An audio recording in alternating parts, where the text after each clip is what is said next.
informamos, pero por otro lado y por sobre todas las cosas entendemos, respetamos a la víctima y todo el contexto, ¿no?, que se da, que bueno, seguro ellos lo van a explicar.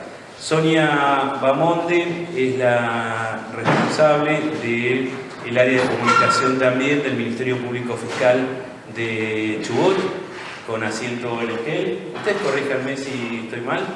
Y bueno, a mí ya todos me conocen, creo.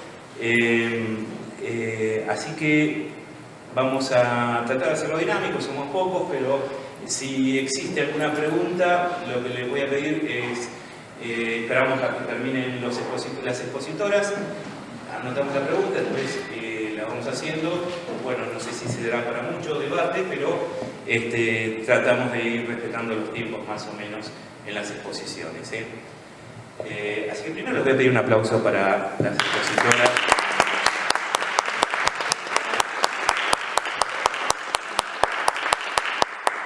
Esto se hace siempre que se da un ámbito como este, una exposición de estas características, y ténganlo, sobre todo los familiares que organizan eventos como estos. Es muy importante pedir el aplauso al principio, porque después, si la cosa no funciona, ya aplaudimos.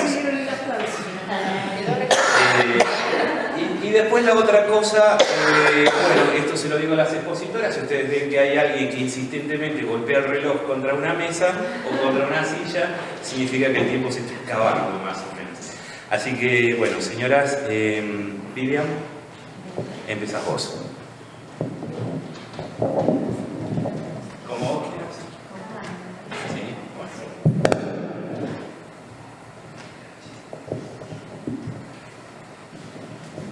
Hola, buenas tardes. Bueno, como habíamos dicho hoy, vamos a hablar un poco de los familiares de víctimas y los medios. Ya hoy a la mañana estuvimos tratando el tema y hasta les di un ejemplo de lo que me había ocurrido a mí ante la muerte de mi hijo, ¿no? Cómo hay muchos medios que lamentablemente hacen una diferencia entre si el hecho es un hecho vial, un hecho delictivo, un hecho por violencia de género, y debido a eso es que muchos familiares de víctimas decimos: hay muertos de primera y muertos de segunda, que es terrible, pero es lo que muchas veces nos hacen sentir a nosotros. Al principio, cuando te matan a un ser querido, es como que quedás totalmente entumecido. Muchos dicen: ¿cómo puede hablar esta madre? Y recién hace un par de horas le mataron a un hijo, un marido. Es porque uno ni siquiera se dio cuenta de lo que estaba pasando, de lo que pasó, o no entiende por todo lo que tiene que pasar en el futuro, ¿no? Cuando ocurrió el hecho de mi hijo, recuerdo que hice todo lo posible para llamar la atención de los medios. Como era un hecho vial, al principio nadie me escuchaba. Llegué a encadenarme a un árbol. Cuando me encadené al árbol porque había visto que la causa de Kevin se había cerrado, llegó mi abogado corriendo y me dijo: ¿dónde viste? Lo vi yo arriba, en los tribunales, la causa de Kevin se cerró. Subió y él dijo: no, mira, no se encuentra la causa de Kevin. Y a las 2 horas había aparecido y ya no estaba cerrada. Pero era porque yo estaba en la puerta hablando con Canal 13, con Telefe, Y uno va tratando hasta de ser creativo en eso. Es terrible, porque con todo el dolor vos decís: bueno, ya hay varias madres que se encadenaron, eso ya no va más. Ya las marchas no van más. Ya esto... en todo lo que uno está pasando y sufriendo, encima tiene que tratar de ver cómo seguir adelante para llamar la atención de los medios. Hay familiares que nos llaman a la asociación y nos dicen: queremos por favor a los medios, mataron a mi hijo hace 3 años, hace 2 años. Y lamentablemente les tenemos que decir: mira, pensá en algo, porque para los medios ya es noticia vieja. Tenés que tratar de ver qué se puede en un aniversario, y tratamos de pensar, escribamos una carta a algún diario, hagamos algo en conjunto, no sé, plantemos árboles, tratemos de... para que los medios nos escuchen. ¿Y por qué queremos a los medios? Porque entonces, como decía hoy el papá de, que es un nombre tan raro, pero pues no me lo digas, Ilsen. Como él nos decía, Ilsen, perdón. Como él nos decía, el aparecer en los medios hace que uno después tenga la posibilidad de presionar en las fiscalías. Entonces es importante cuando los familiares de víctimas llaman el tratar de darles algún consejo con respecto a los medios. Así como yo no los tuve presente y así como traté de hacer todo lo posible para así tenerlos, tenemos a familiares de víctimas que nos cuentan, como la mamá de Ángeles Rawson, Jimena Duris. No sé si recuerdan el caso, fue terrible y sospechaban de la familia de Ángeles, sospechaban del marido de Jimena. Entonces ella siempre cuenta que estaba enterrando a su hija y en ese momento fueron a allanarle su casa y revolvieron todas las pertenencias de su hijo, de su hija, de su familia, y del gran dolor que sintió cuando volvió a pasar por su casa y vio todo revuelto. O sea, encima de todo lo que uno está pasando, tener que convencer a los medios de la inocencia de nuestros seres queridos. O cuando yo contaba del hecho de Kevin y a mí me preguntaban, ¿pero tu hijo había bebido algo? No. ¿Pero tu hijo había ingerido drogas? No. No me preguntaban sobre el conductor. Ahora, por suerte, eso también se modificó. Tenemos un caso también en la asociación de un joven que había sido secuestrado. Los padres pagaron el secuestro y ellos siempre cuentan cómo se enteraron a través de los medios porque vieron las imágenes de su hijo calcinado, que a pesar del dinero que ellos habían dado, al hijo lo habían matado. Pero de la fiscalía nos llamaron como para decirle, miren, lamentablemente ocurrió esto. Se tuvieron que enterar a través de los medios. Y también cuentan lo mismo los padres de Cromañón, cómo sufrieron ellos al ver las imágenes de sus hijos y el dolor que sintieron. Entonces nos encontramos con esta contradicción, que necesitamos de los medios, que los familiares de víctimas nos piden los medios, pero a la vez los medios pueden llegar a herir y pueden llegar a lastimar. Y a la vez, cuanto más crudas son las imágenes, más influyen a la sociedad y hasta más justicia podemos lograr. Entonces todo esto se lo tiramos a ustedes, que son los que manejan los medios, y lamentablemente los familiares de víctimas, que hasta muchas veces yo les tuve que decir, pero yo no tengo vía directa a los medios, cuando me dicen quiero Crónica, quiero Canal 13, yo lo voy a pasar, pero la verdad que tampoco lo tienen los periodistas. Muchas veces depende del productor el que decide qué nota se pasa, qué nota no se pasa, o a veces van y hacen la nota y tampoco la pasan, ¿no? Porque ocurrió otro hecho más grave o que ellos consideran más grave, porque para nosotros no hay nada más grave que la muerte de un ser querido. Entonces, todo lo que tiene que ver con los medios es muy doloroso, pero también los necesitamos. Y a pesar de lo que hoy conté a la mañana, que sufrí muchísimo yo porque los medios no nos consideraban a la familia de Kevin, y por eso la foto de Kevin se fue haciendo cada vez más grande para que ellos se dieran cuenta que nosotros estábamos. Yo tengo que decir que jamás me trataron mal los medios, que siempre nos trataron con mucho respeto, que durante el juicio de Kevin, en un momento que me quebré muchísimo, ahí los medios cortaron, no siguieron adelante con la nota y respetaron mi dolor. Entonces, esto es un ida y vuelta, ¿no? Uno trabajar con los medios con nosotros pasarles casos, ellos que nos piden y cómo los necesitamos y ellos nos necesitan. Y a través de este trabajo que hacemos en conjunto, llegamos a las fiscalías, llegamos a oídos de los jueces y bueno, y es tan importante el trabajo que hacemos en conjunto. Y gracias a este trabajo, bueno, hoy justo estábamos almorzando y recibí un mensaje del doctor Carlos González Guerra. El doctor González Guerra recibió muchas veces mis quejas porque yo le decía que había que cambiar el Código Penal, que el Código Penal en las reformas que se estaban haciendo los familiares de víctimas viales no estábamos de acuerdo con esas reformas.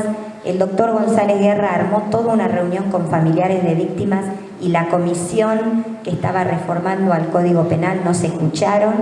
Nos tomaron en cuenta en algunos puntos, en otros no tanto, pero bueno, nos escucharon, que eso es importante. Cuando le conté esto hoy en el almuerzo al doctor González Guerra, le dije, ¿por qué no le envías un mensaje a los familiares? Y bueno, nos mandó un mensaje que ahí tienen y se los vamos a hacer escuchar. A ver si lo tienen listo. Este contacto con Vivian, que generosamente se ofreció para hacerles escuchar el audio que les estoy mandando. Y bueno, mandarles un saludo, un cariño. Me parece que muy bien que se junten y que sigan luchando por lo que realmente vale la pena en materia de siniestros viales. Ustedes saben que Vivian ha sido para nosotros una impulsora muy ferviente de varias ideas, y muchas de ellas las hemos logrado canalizar en distintos lugares, y en particular en lo que a mí me toca como secretario de la Comisión de Reforma para el Código Penal, la incorporación en el anteproyecto de código de algunos nuevos delitos que no estaban previstos y que implican en cierta medida un avance en materia de prevención en siniestros viales muy significativos, con penas muy severas para gente que va a exceso de velocidad, que maneja bajo los efectos de droga o de alcohol, o incluso se niega a realizarse las pruebas de alcoholemia. Creemos que son medidas que van a impactar fuertemente y generar un cambio cultural, que es lo que necesitamos en muchos ámbitos de nuestro país, pero en concreto en temas de tránsito automotor. De hecho, es en gran medida lo que ha pasado en Alemania y en España, de donde tomamos estas medidas. Así que ya les iré contando. Ahí le pasé a Vivian una nota que me hicieron esta mañana en una radio, y bueno, estamos poniendo todo para intentar que el Código Penal avance y pase rápidamente al Congreso y se genere así la discusión. Bueno, les mando un gran cariño para todos. Muchas gracias.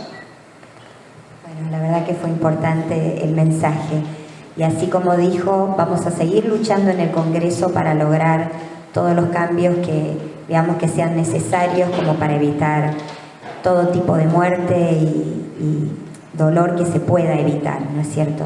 Así que muchísimas gracias, y gracias a todos ustedes por trabajar junto a familiares de víctimas. Gracias.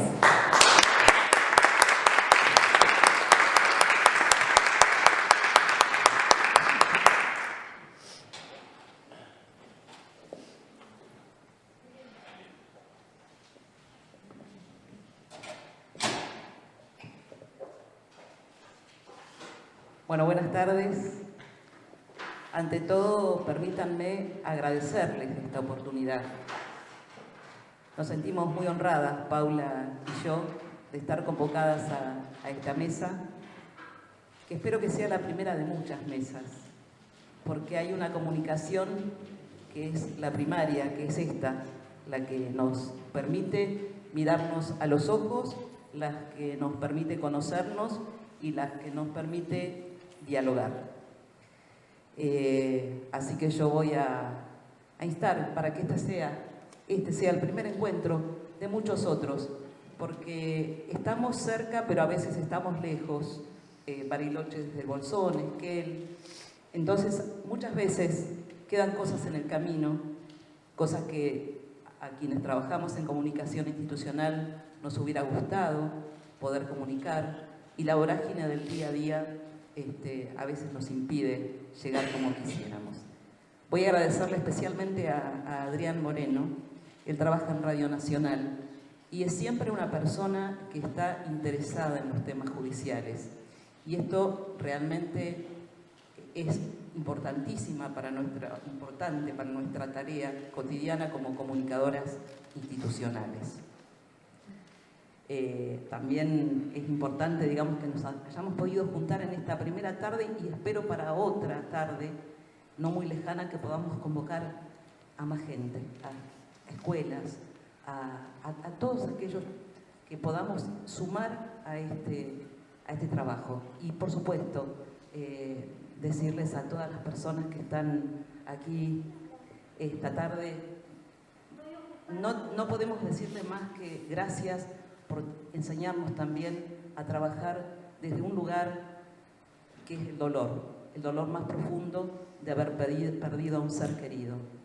Entonces, eso también para nosotras es algo que nos honra, nos pone en un lugar de tremenda responsabilidad. Muchas gracias por eso. Trabajo desde el año 2005 en la oficina de prensa del Poder Judicial de Bariloche. Y fue la primera vez que hubo una oficina de prensa en un Poder Judicial. Aquí en Bariloche, aquí en la zona, en Bolsón, porque Bolsón forma parte de la tercera circunscripción. Bolsón está grande y seguramente ustedes saben que justo acaba de entrar la jueza Erika Fontela, ya tienen una jueza multifuero, ya tienen una fiscalía. Bolsón seguramente con el tiempo va a tener su comunicador, seguramente, porque así lo amerita, porque es casi imposible materialmente para nosotras que vivimos en Bariloche poder hacerles una cobertura o una presencia o una dedicación a los temas de ustedes. Bueno, les contaba que la oficina de prensa de San Carlos de Bariloche funciona desde el año 2005 en la misma línea que la Corte Suprema de Justicia decide tener esta apertura desde los poderes judiciales hacia la gente. Recién estábamos hablando fuera de esta mesa con la presidenta del Consejo y ella me dice, falta la comunicación con el ciudadano. Y falta esa comunicación. Nosotros tenemos como interlocutores a los periodistas. ¿Y cuál es nuestro rol? Comunicar desde la institución con los resguardos que la información judicial tiene, porque ustedes saben, como ella bien ha dicho, la información judicial tiene sus deberes y tiene necesariamente que guardar y velar por los derechos de la persona víctima y también de la persona que está acusada. Eso a veces no es fácil de entender, pero debemos velar para que los derechos y las garantías sean para todas las personas que estén involucradas o vinculadas a una causa judicial. No es una tarea fácil y no ha sido un camino fácil, porque quienes comenzamos trabajando en comunicación institucional también empezamos por ejemplo, el primer camino, a decodificar el lenguaje. ¿Qué significa esto? A poder hablar en términos que entendiera toda la gente, que entendiéramos todos. Y esto pasa con cualquier lenguaje técnico, no solamente con el de la justicia, sino con cualquier lenguaje, podría ser médico o científico o técnico.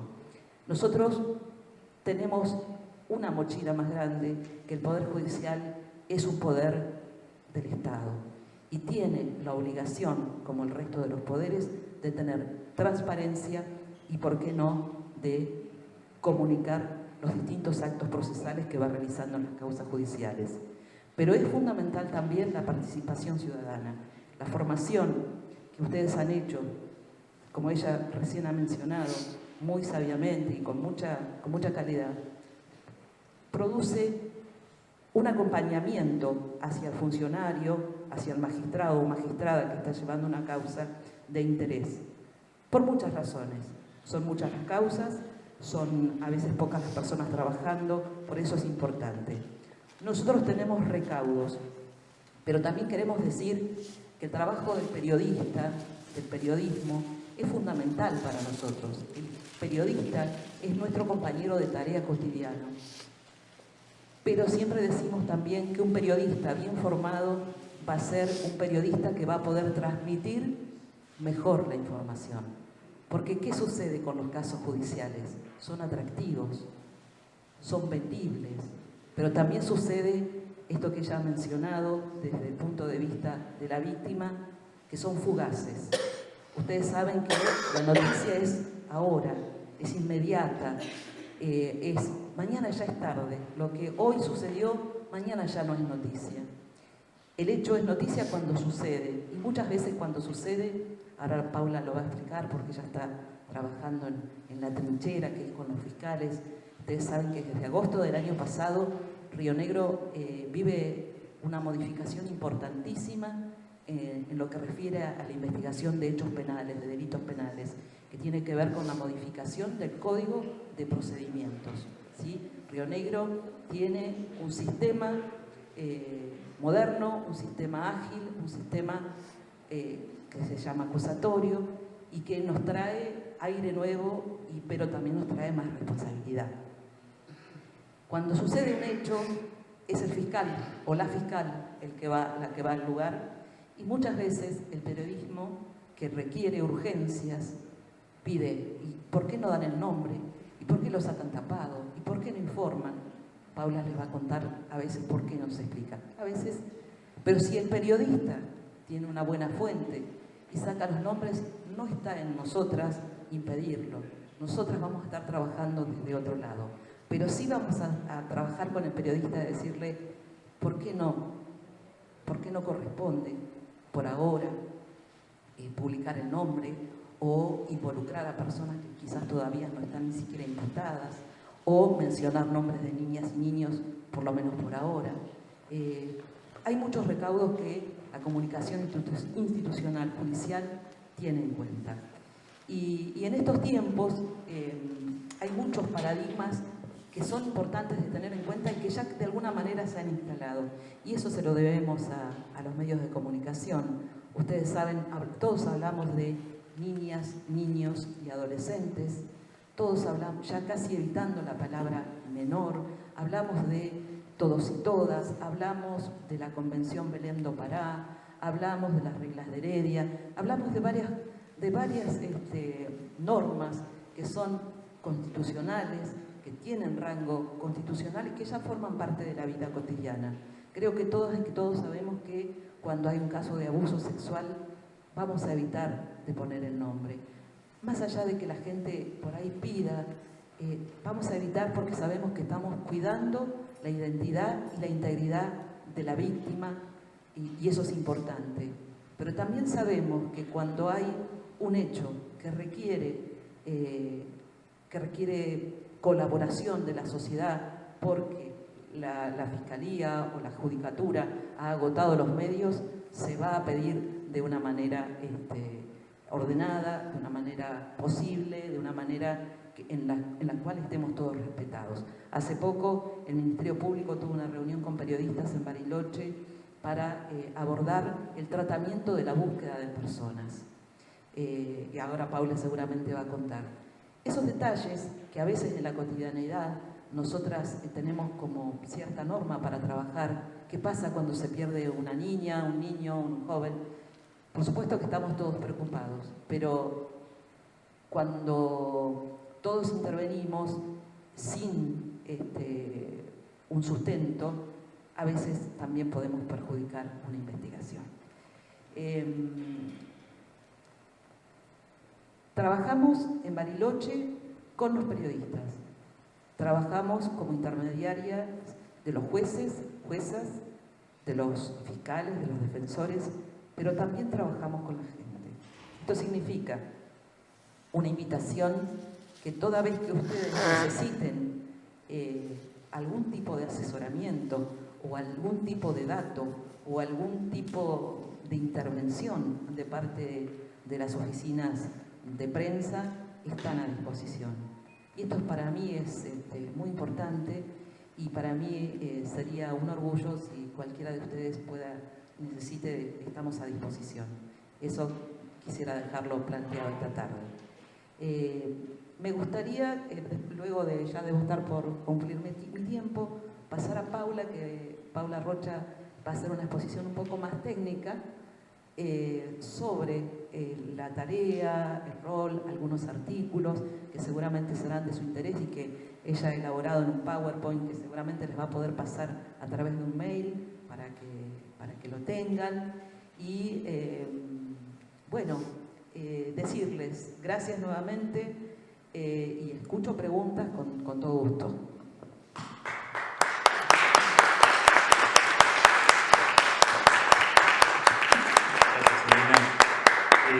Bueno, antes de pasar a la licenciada Rocha, quería, entre lo que dijo Elena y Vivian, no es que me voy a meter, pero simplemente para ir haciendo un cambio de voces, Tres cosas me noté.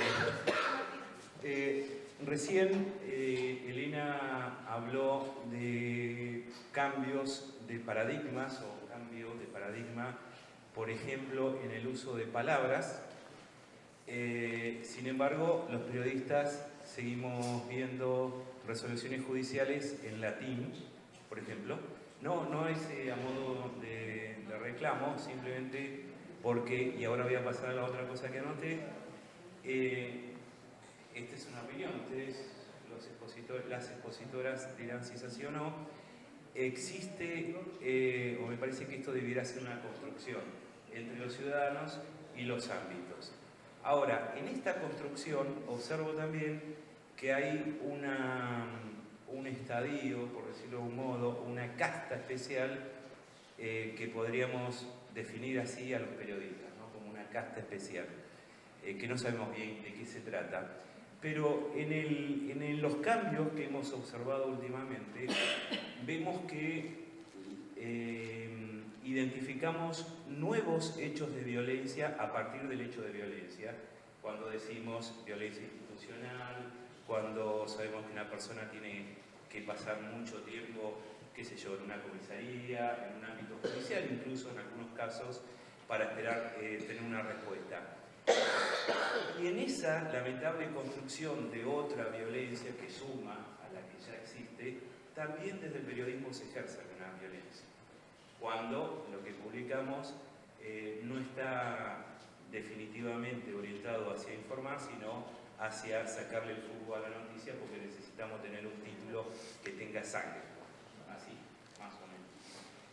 Ahora, así como nosotros podemos pedirle a los ámbitos de gobierno, de la justicia, y podemos pedirle a los familiares que nos cuenten para tener una herramienta mayor, también creo que podríamos poner en la mesa para discutir que le podemos pedir desde el ámbito periodístico a los familiares que nos ayuden a no ejercer más violencia.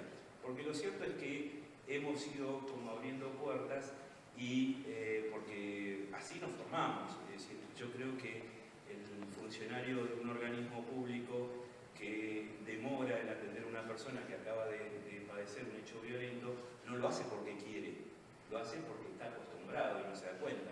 Bueno, también imagino que los periodistas cuando buscan la sangre en la noticia no lo hacen porque quieren, lo hacen porque están acostumbrados, porque ahí les enseñó, porque así se desarrollaron. En tren de ir modificando nuestras vidas y con este rol, ¿no?, de informar y el derecho a informar, pero por sobre todo el de preservar a las personas y no generar más violencia, también creo que podemos pedirle una mano a los familiares para que un día nos digan, che, esto realmente es violento, ¿no? Esto no ayuda, etc. No sé si lo comparten, bueno, simplemente son tres cosas que me anoté para que podamos después, si se da, charlar en la mesa. Pablo. ¿Querés que nos abramos? No, ustedes les vamos. En realidad tiene que ver con lo que voy diciendo y Mira. bueno. Hola. Hola, buenas tardes. Gracias. Gracias a todos. Muy emocionadas con Elena de venir a este encuentro. Gracias, Luis, que es el que más conozco, con el que más me comunico. Doctora, bien, buenas tardes. ¿Cómo le va? Voy a empezar así rapidito. Por ahí me excedí en algunas filminas, pero voy a tratar de hacerlo rápido. Vamos a la que sigue, por favor. La estructura del Departamento de Comunicación del Ministerio Público tiene más o menos unos 2 años. Depende de la Procuración General. Hay una coordinadora que está en la ciudad de Viedma, un corresponsal que está en la segunda circunscripción, que sería Roca, una corresponsal en Bariloche, que sería yo, y un corresponsal en la cuarta, que sería Cipolletti. Ese es todo el equipo de comunicación del Ministerio Público Fiscal. La que sigue. Acá, en esto se va a explayar el doctor Arrien en la próxima charla, que tiene que ver con el rol que el nuevo Código Procesal Penal otorga un lugar diferente y preponderante a la víctima, y en esto yo no me voy a extender, pero si vamos a la próxima filmina, por favor, van a ver que específicamente en el artículo 52 del Código Procesal Penal dice que se respete su intimidad en la medida en que no obstruya la investigación. Y acá es donde se origina buena parte del trabajo del Departamento de Comunicación del Ministerio Público. Este derecho a la intimidad que muchas veces colisiona con la demanda de información en el trabajo cotidiano, que vendría a ser el derecho a la información y colisionando claramente con el derecho a la intimidad de las personas. Cuando hay un hecho en el cual resulta alguna persona víctima, hay un momento, hay uno o dos momentos donde el Ministerio Público Fiscal interviene y nosotros informamos, de hecho, a través de nuestros canales propios. La próxima, por favor. Que es la web oficial, el Facebook y el Twitter. Hoy a la mañana, de hecho, tuvimos un homicidio en Bariloche, en el barrio Nahuelhue. A las 8:15 de la mañana ya me estaban llamando. Me decían, es Mario Sandoval el que murió, es el que tiene tantas causas penales. Entonces yo le digo, la fiscal está subida a la camioneta, está arribando al barrio Nahuelhue, hasta que la fiscal no chequee la identidad de la persona que falleció, ni tenga algún grado de criminalidad, algún signo, yo no voy a informar nada en este momento. Lo que podemos decir es que ocurrió un hecho en el barrio Nahuelhue y que la fiscal Betiana Sendón está camino a ese lugar. Bueno, pero ese tiene causa penal. Bueno, este trabajo es el cotidiano, digamos. Primero porque las herramientas que yo tengo, que me otorga, de hecho con Pancho alguna vez ha pasado en alguna búsqueda que me dice, no tengo nada, porque no hay nada. Le digo, pero los periodistas me dicen, bueno, que digan. Entonces, vos lo debes vivir también en Esquel todo el tiempo, este trabajo de la inmediatez con que los periodistas demandan y requieren la información, y nosotros tenemos determinados protocolos de acción que llevan adelante los fiscales que nosotros tenemos que respetar. Y en esto es un trabajo, y ayer cuando armábamos con el equipo de comunicación, decíamos, esto es un trabajo de acuerdos, todo el tiempo con los colegas. Es ir acordando, a medida que tenemos un hecho determinado, qué cosas vamos a informar y qué cosas no. Hay cosas que yo tengo clara, que no puedo afectar la investigación. Por un lado, no puedo de ninguna manera afectar el curso de la investigación. Pero por el otro lado tengo hoy un montón de llamados que me decían, bueno, y que, no sé. Bueno, cuando se hizo la autopsia se pudo determinar que sí había muerto por una herida de arma blanca por la espalda, no había hora determinada. Bueno, la medida de que van habiendo algunos datos objetivos se pueden ir dando. Y hay otros que están en el marco de la investigación, que la fiscal, ni ninguno de los fiscales me va a ir brindando, y menos intentando que no lleguen a la prensa. No por colisionar con el derecho a la información, porque si no claramente se ve afectada esta difusión de información. Otra de las cosas, lo que da inicio a la investigación, esto sí lo informamos, si se hizo una denuncia de búsqueda de personas, si hay una persona que está desaparecida, si apareció, en el caso de hoy del barrio Nahuelhue, un cuerpo, qué funcionarios intervienen, que generalmente son los fiscales, el área de Karina Uribe, que es nuestra área de criminalística del Ministerio Público Fiscal, qué defensor, porque también los defensores intervienen, los defensores penales, en caso de que haya alguna persona que sea identificada como presunto autor, también intervienen. ¿Qué medidas están dispuestas? Puedo decir algunas. Hoy, por ejemplo, estaban dispuestos algunas medidas que no las podía decir. Puedo decirlas acá porque no van a llegar, digamos. Había un par de allanamientos que estaban saliendo en ese momento. Y no voy a decir, van a salir a allanar en tal barrio, de ninguna manera, porque claramente estoy afectando la investigación. Y después, cuando hay alguna persona que está identificada como presunto autor del hecho, y la solicitud de la audiencia que se hace a la oficina judicial para la formulación de cargos. Esa es más o menos la información con la que nosotros trabajamos en un primer momento cuando ocurre el hecho. Y no podemos mucho más, porque la verdad es que tenemos las limitantes de la situación. La que sigue, por favor. Y acá es donde en esto generamos acuerdos con los medios todo el tiempo. Lo que el periodismo considera como factores noticiables no necesariamente coincide con lo que es necesario considerar para un hecho para que sea considerado delito. Para los medios alguna cosa puede ser extremadamente llamativa, vendible y no necesariamente puede ser considerado delito en esas circunstancias. O puede ser delito, pero puede ser caratulado de otra manera. Y en esto también tenemos que ser cuidadosos. Nosotros tuvimos un caso el año pasado de una fiesta de WhatsApp, terminó una chica lesionada con un abuso. Y tuvimos un medio local que ilustró que en esa fiesta convocada por WhatsApp, en una casa, una chica había sido víctima de abuso por parte de 5 personas. De hecho, hace poquito, en un juicio, se condenó a una persona por el abuso agravado de esa chica. Pero el titular fue durante muchos días que había sido víctima de una violación por parte de 5 personas. Entonces, claramente es más noticia que una persona, ¿no?, con lo que consideran los medios, que lo que en realidad había terminado siendo. Fue muy difícil porque teníamos la limitante de que el imputado, la persona que estaba a disposición de la justicia, era menor y la víctima era menor. Y poder explicar este contexto nos resultó sumamente difícil. Entonces ahí, bueno, estas cosas que no siempre coinciden con lo que la prensa considera noticia, con lo que el hecho puede ser considerado claramente un delito.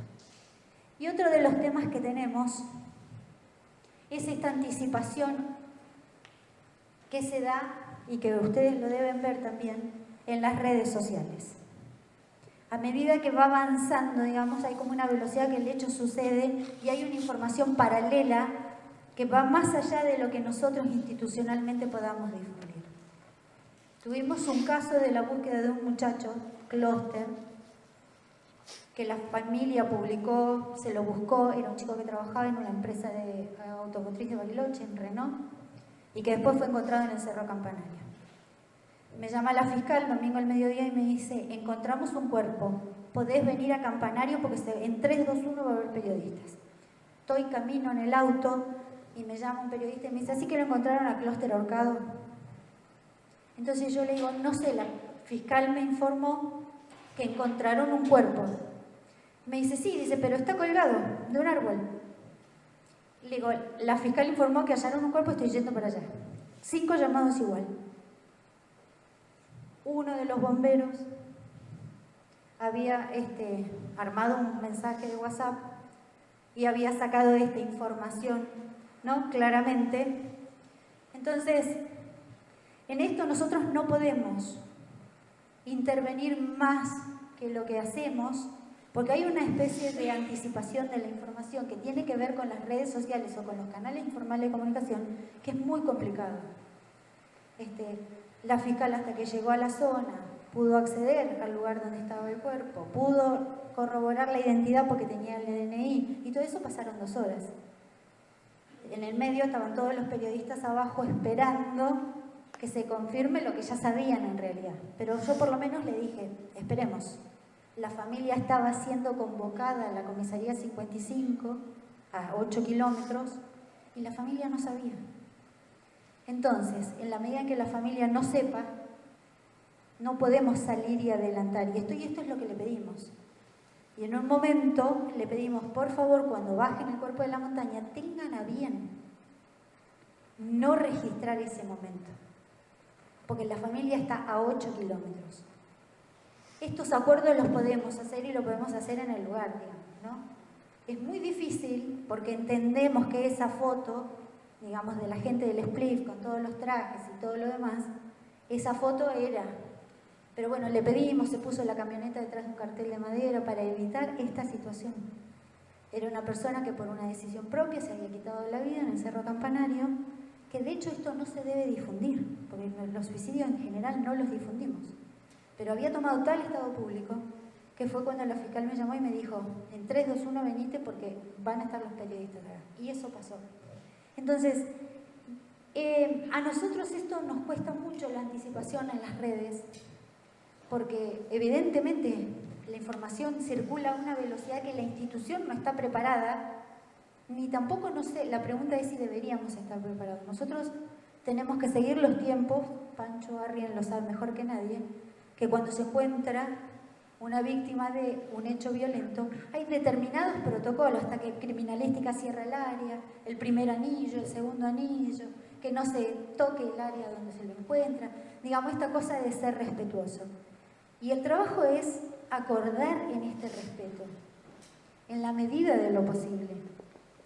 Otra búsqueda de persona que terminó con un chico en el lago, también me llaman y me dice, el dron vio que hay un cuerpo en el lago, Paula Benítez, voy. Llego, estaba la fiscal sin zapato, con vestidito, trepando en la montaña y un camarógrafo abajo. Me dice, ¿podés venirte? Bueno, correr a todos los periodistas y que esperen en la puerta. La mamá venía de Santa Cruz, porque era de Caleta Olivia. Una mujer, una jubilada docente que venía con su otro hijo, venía manejando. Los periodistas ya sabían, ya estaban todos en la puerta, ya todos sabían que había sido encontrado Manuel Pereira. Entonces me dice, le digo, bueno, Betiana, hablemos 5 minutos con los medios. Me dijo, hasta que la mamá no sepa, no. Se comunicó con la mamá, con el Ministerio Público de Chubut, para que le pongan un auto que la acompañe, porque esa mujer, después de semejante noticia, alguien la tenía que acompañar. Acá en Bolsón la acompañó la policía de Río Negro hasta que llegó a Bariloche, porque no podía venir manejando sola después de semejante circunstancia. Bueno, ahí salimos, contestamos lo que pudimos, pero también esto, ¿no? La anticipación por redes, que es muy difícil, y ahí volvemos a la misma circunstancia, a decirles, la mamá se acaba de enterar, está viniendo con alguien que la acompaña porque no puede manejar. Les pedimos, por favor, que eviten la foto.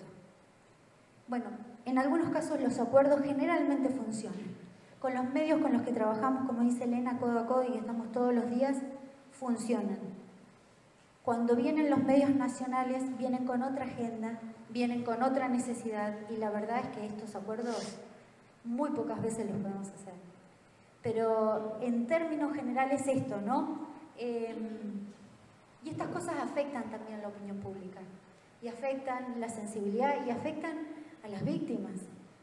Porque esto de ponerse a pensar en esa mamá, que no sabía, pero que ya estaba instalado en los medios, que su hijo había sido encontrado, es de un nivel de violencia que nosotros poco podemos hacer institucionalmente para hacerlo. Pero la verdad es que se trata, digamos, en la marcha, en el camino. Un caso de Bolsón fue el de esta familia portuguesa, que lo llamo a Francisco, y Francisco me dice, la familia no sabe nada. Bueno, no sale nada, porque Francisco me dijo, hasta que no hable con la familia, esto de poder cuidar a la víctima, y los fiscales en esto son muy atentos y están. Y otra de las situaciones que también nos pasa siempre es de estar en el Ministerio Público está, que va a hacer falta un comunicador en Bolsón en cualquier momento, sí. Sí. ¿Va a hacer falta alguien que haga esto? Sí. Porque es muy importante, digamos, ¿no? Nosotros nos ha pasado situaciones en las cuales le pedimos colaboración en los medios, y la verdad que hay algún grado de honestidad en esto, y trabajan y acuerdan con nosotros, y eso me parece que es fundamental. De estos tengo un montón de ejemplos. El otro día murió un nene de 9 años que iba con sus abuelos a la escuela.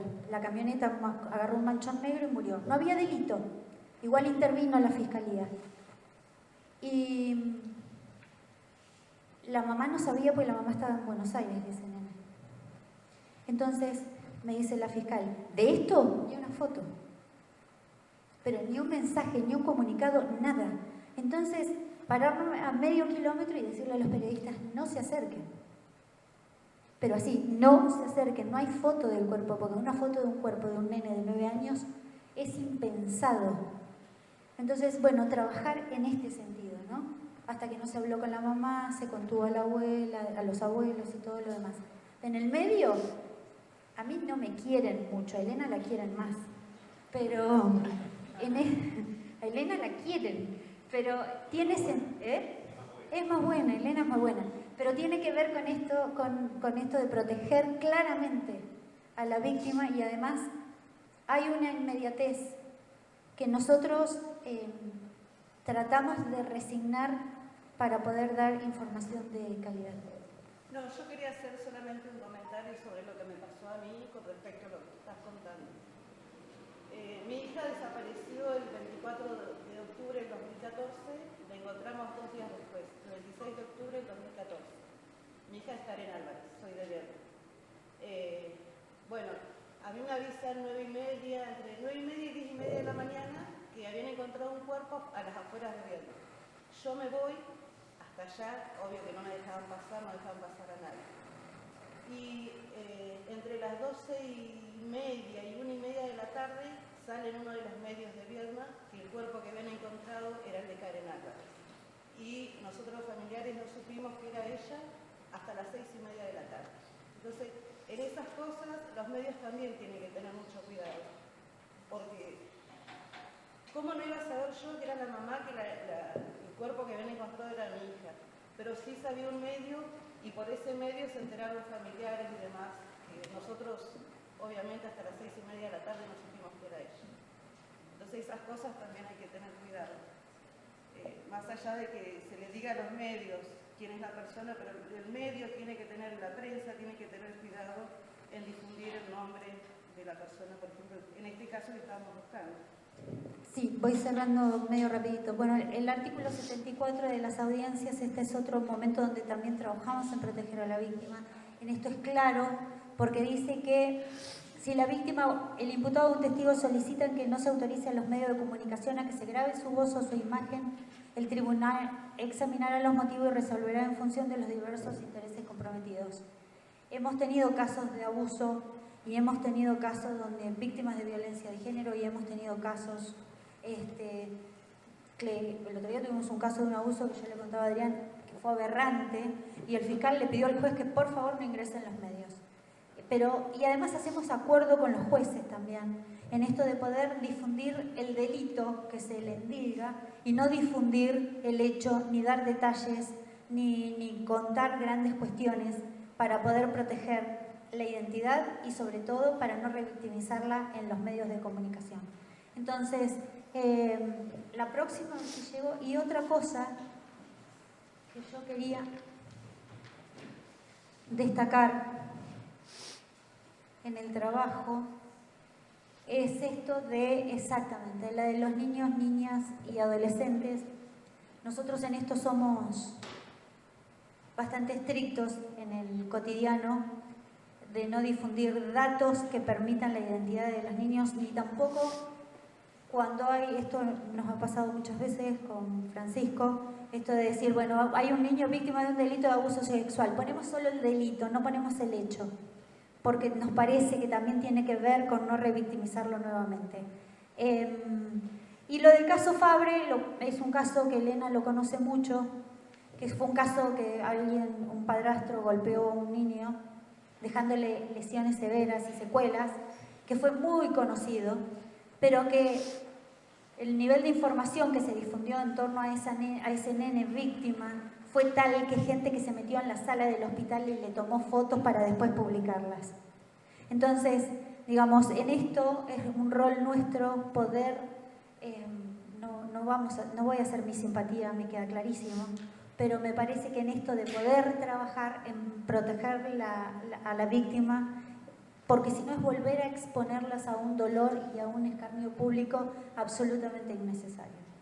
Con respecto a violencia de género, nosotros tenemos, para ir adelantando, tenemos una unidad fiscal de violencia de género, y el doctor Gobeto ha hecho acuerdos, sobre todo en lo referido a turismo estudiantil, donde se producen grandes abusos, hechos de abusos, y que además tienen una repercusión enorme a nivel nacional, no sé por qué fenómeno.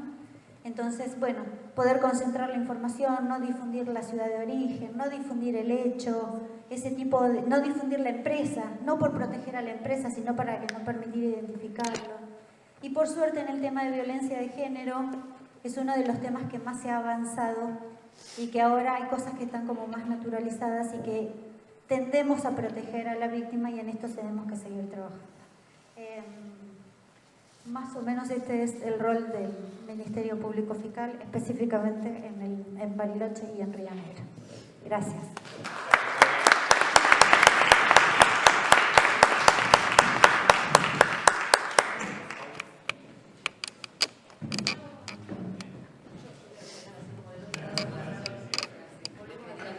Bueno, y ahora le vamos a dar su espacio a la licenciada Bamonde, que hace la misma tarea que Paula, pero en Chubut, ¿no? En Esquel. En Esquel está tu lugar de trabajo, pero tu ámbito es todo Chubut, más o menos, ¿no? No me hago cargo de tanto. La señora Bamonde. Bueno, a los que no saludé, buenas tardes. Yo les voy a dar una mirada bastante general. Hay muchas diferencias en lo que hace a la estructura de trabajo de una provincia a otra en nuestro país, porque cada una tiene su sistema. Chubut hizo el paso al sistema procesal acusatorio, al adversarial, hace ya varios años. Entró en vigencia un código similar al que se implementó recientemente en Río Negro en el año 2006. En paralelo con el ingreso en funcionamiento de ese código y con la investigación en manos de los fiscales, es que se crea el área de comunicación institucional en cada una de las fiscalías. Arrancó con la Fiscalía de Esquel. Empezamos en principio se concursó el área y se empezó con un contrato y después poco a poco se fue dando la estructura del área. Hoy hay un comunicador en cada una de las fiscalías de la provincia, salvo en la que ustedes tienen más cerca, que es la de la comarca, que está en El Hoyo, que ahí todavía no hay comunicador institucional en ese lugar. Yo estoy en Esquel, tengo a cargo lo que es la comunicación de Esquel y tengo la coordinación provincial, que en realidad lo que hace es bajar algunas líneas de acción de políticas comunicacionales en línea con las políticas del Ministerio Público Fiscal, digamos, del Procurador General, para ponerlo en estos términos. Nuestra llegada más allá del trabajo con medios de prensa, también hay fundamentalmente, por lo menos es lo que me lleva a la impronta hacerlo así, en buscar modos directos de llegar a la ciudadanía. Por eso tenemos programas como Fiscalía Abierta, que es un programa que lo que lleva es a vivir una experiencia a distintos grupos. La mayoría han sido escuelas, pero también otros grupos de la comunidad, a conocer cómo se lleva adelante una investigación, los distintos modos de participación ciudadana en el ámbito de la justicia penal, qué implica la publicidad de las audiencias, de qué manera se puede acompañar a una víctima, etcétera, etcétera, etcétera. Bueno, eso forma parte de ese programa. Y luego hacemos un montón de otras actividades en relación con otras instituciones, con la idea de lograr aceitar los mecanismos de comunicación para llegar un poco más con algo que históricamente la justicia no tomó como algo que le pertenecía, pero que cada vez entendemos, creo que en general, que es una llave que tenemos que colaborar con lo que podemos dar, que es en materia de prevención. Y la prevención es con información, y ahí es donde entra el área de comunicación tratando de facilitar la llegada de información. Un ciudadano bien informado puede prevenir mejor ser víctima de determinado tipo de delitos, como por ejemplo una estafa, por ejemplo, pero tantos otros también. Pero a la vez también un ciudadano bien informado puede no tenerle temor a una institución que aparece como una gran estructura y que en la medida en que uno no la conoce, lo ve como algo abstracto, donde pareciera que no hubiera personas, sino cargos, ¿no? Fiscales, jueces y demás, y pareciera no vincularlo con alguien que en definitiva en comunidades chicas es un vecino más de nuestra comunidad, que tiene un rol específico para el que se formó y se sigue formando, una responsabilidad específica, una función específica, pero que es una persona como cualquier otra y que es bueno tener la cercanía, la llegada directa a la comunicación. Entonces la comunicación con las víctimas, y sobre todo así lo prevé nuestro código, tiene que ser, a lo largo del proceso, tiene que estar facilitada de modo directo con el fiscal y con el funcionario que trabaja con él. En Chubut hay en todas las circunscripciones un servicio de asistencia a la víctima del delito que también facilita este acompañamiento y la llegada a esta información, además de acompañar lo difícil que es el tránsito por el sistema de un proceso penal, que muchos de ustedes lo conocen, de los que están acá presentes, lamentablemente. Porque es duro, es difícil y es también un aprendizaje enorme y ayuda también a la construcción de uno como persona, ¿no? Cuando lo va transitando y cuando va dándose cuenta que en ese transitar puede hacer, que tiene posibilidad de hacer cosas, de tomar decisiones, de hacer escuchar su opinión. Entonces, por eso el acercamiento es fundamental que se produzca. Después también la información pública de el seguimiento de muchas investigaciones a través de los canales como la página web, el Twitter y demás. Yo me traje varias cositas. Una se dijeron cosas tan interesantes que me quedé con ganas de aportar en todas. No lo voy a hacer para que no sea tan largo, pero sí me pareció interesante rescatar algo. Si bien tenemos diferencias en algunas cuestiones del código y demás, hay una regla general que es para todos, en cualquier provincia que estemos y donde sea, toda aquella persona que sea niño, niña, adolescente, digamos que no llegó a la mayoría de edad, los datos de su identidad, que van mucho más allá de su nombre, tienen que ser reservados y preservados, siempre. Y en el carácter de lo que sea, tanto sea imputado en una investigación penal, tanto sea víctima, tanto sea hijo de alguien que se acercó a participar de una audiencia o lo que fuere, tiene que ser reservada su identidad. Reservar su identidad es no dar ningún dato que pueda llevar a imaginarse de quién estamos hablando.